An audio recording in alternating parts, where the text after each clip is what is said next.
Dr. Jung, we have been discussing in some detail some of the factors in the development of the personality of the individual, and you have very kindly elaborated for us on some of your fundamental concepts.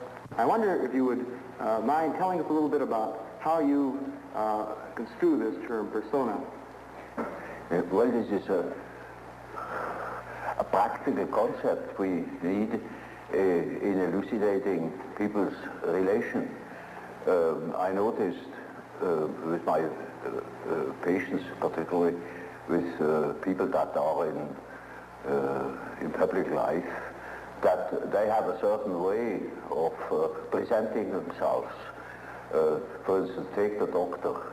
He has a certain way. For instance, he has good bedside manners, and he behaves as one expects a doctor behaves. He may even identify himself with it and believe that he is what he appears to be. Yeah. He must appear in a certain form unless people don't believe that he is a doctor. And so when he's a professor, he's also supposed to behave in a certain way so that it is plausible that he is a professor, you know. So the persona is partially the result of the demands society has. And on the other side, it is a compromise with what one likes to be, or with what, or as one likes to appear. Say. Yeah.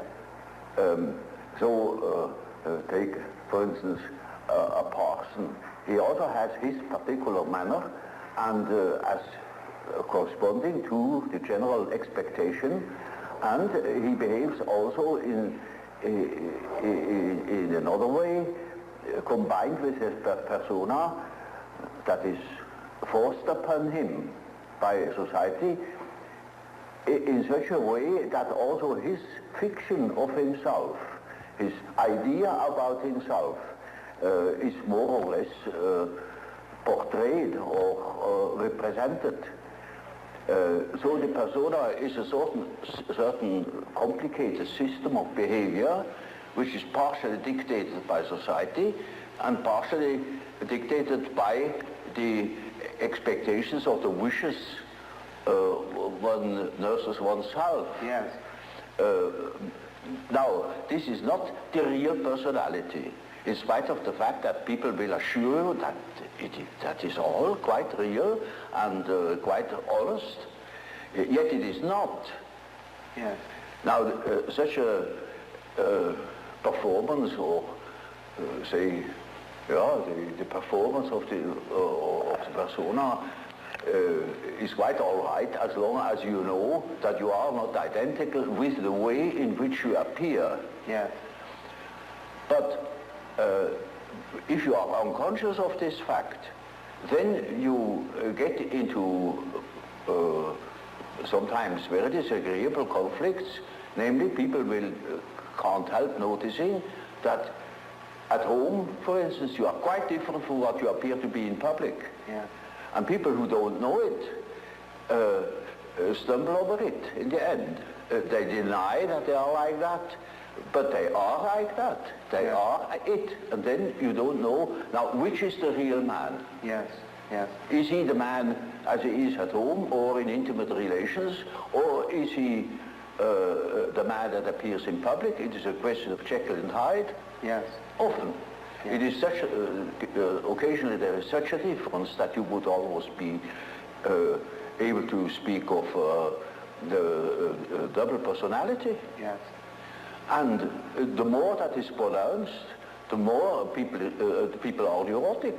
Yes. They get neurotic because they have two different ways. They contradict themselves all the time, and in as much as they are unconscious of themselves, they don't know it. They think they're all one. Everybody sees that they are two. Yeah. And some know him only from one side, so others know him only from the other side.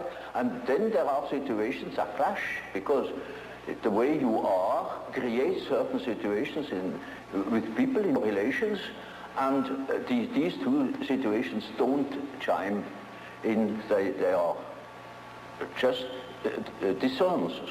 Yes, yes. And the more that is the case, the more the people are neurotic. Now, you also use the term self.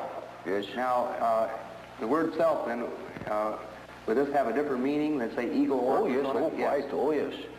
You see, when I say self, then you must not think of I, myself, because that is only your empirical self, and that is covered by the term ego. Ego, yes. But when it is matter of the self, then it is matter of a personality that is more complete than the ego, because the ego is only consists of what you are conscious of. Yeah, yes. Your awareness. Yeah, what you know to be yourself. Yes. The whole personality of man is indescribable. Yeah. His consciousness can be described. His unconscious cannot be described, because the unconscious, as I must repeat myself, is always unconscious. Yes. And it is really unconscious, but really does not know it. Does not know about it. And so we don't know our unconscious personality. We have hints, we have certain ideas, but we don't know it really. Nobody can say where man ends. And that is the beauty of it, you know. Yeah. It's very interesting. Yeah. The unconscious of man can reach God knows where. There we are going to make discoveries. Yes, yes.